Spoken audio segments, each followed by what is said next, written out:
بسم اللہ الرحمن الرحیم۔ السلام علیکم۔ قصہ حضرت علی رضی اللہ تعالیٰ عنہ اور حضرت فاطمہ رضی اللہ تعالیٰ عنہ کے نکاح کا۔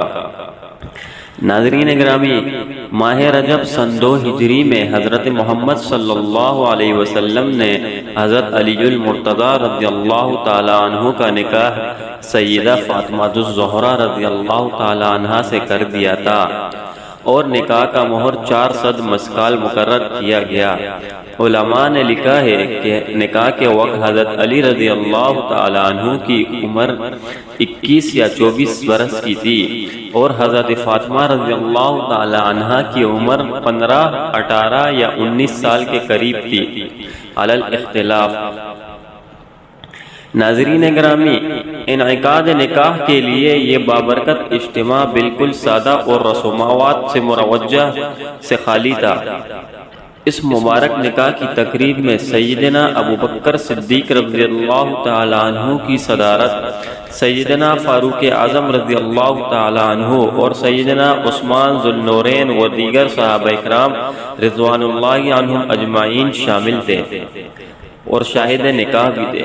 اہل سنہ و شیعہ علماء دونوں حضرات نے ان بزرگوں کی شمولیت شہادت نکاح کو درج کیا، اور خطبہ نکاح جناب نبی کریم صلی اللہ تعالی علیہ وسلم نے پڑھا۔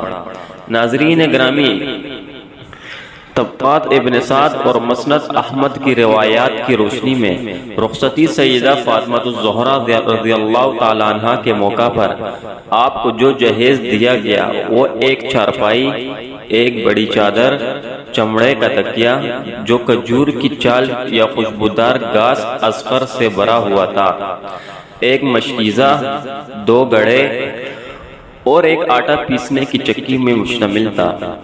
جناب گرامی، حضرت علی المرتضی رضی اللہ تعالیٰ عنہ کے خانہ مبارک میں شادی کے موقع پر یہ مختصر سا سامان زاہدانہ معیشت کے لیے کافی تھا۔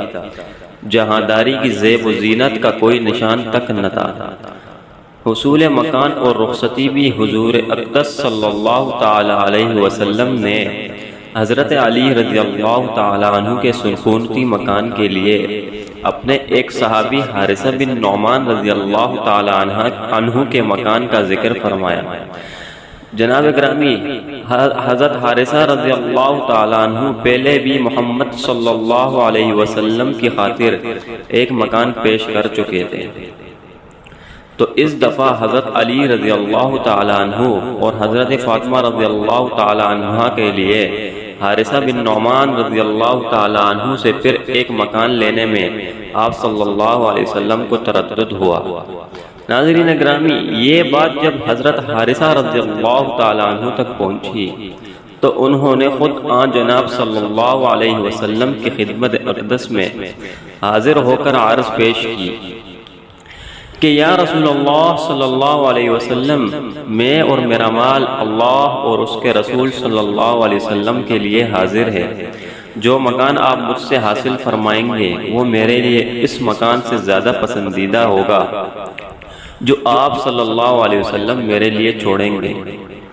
تو جناب حضرت محمد مصطفیٰ صلی اللہ علیہ وسلم نے ان کا مکان حضرت علی رضی اللہ تعالیٰ عنہ اور حضرت فاطمہ الزہرا رضی اللہ تعالیٰ عنہ کے لیے قبول فرمایا، اور دعائے خیر کے کلمات کہتے ہوئے فرمایا بارک اللہ علیکا، یا فرمایا بارک اللہ فیکا۔ اس کے بعد اس مکان میں سیدہ فاطمہ رضی اللہ تعالیٰ عنہ کی رخصتی کا انتظام کیا گیا۔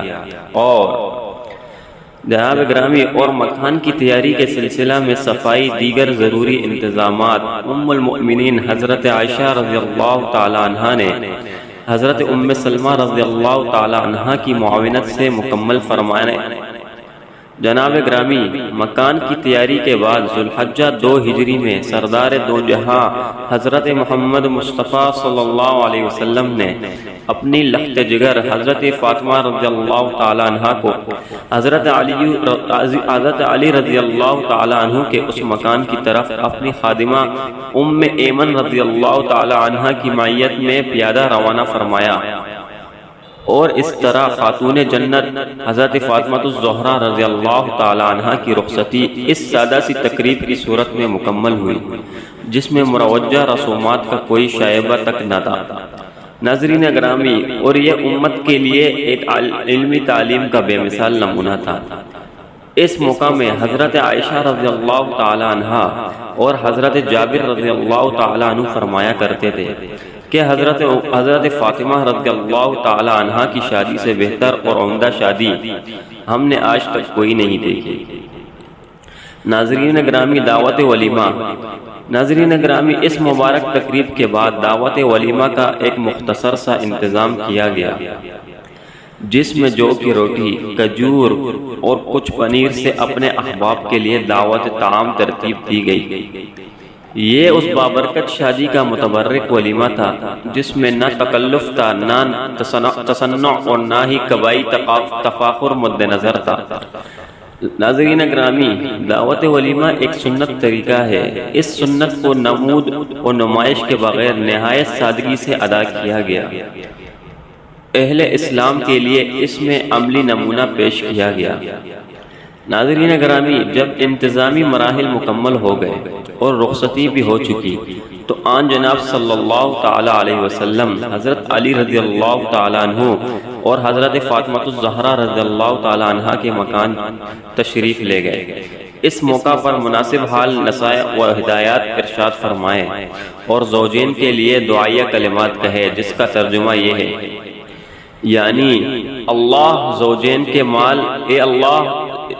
کے مال و جان میں برکتیں عطا فرما اور ان کی اولاد میں بھی برکتیں عطا فرما۔ وما علینا الا البلاغ المبین۔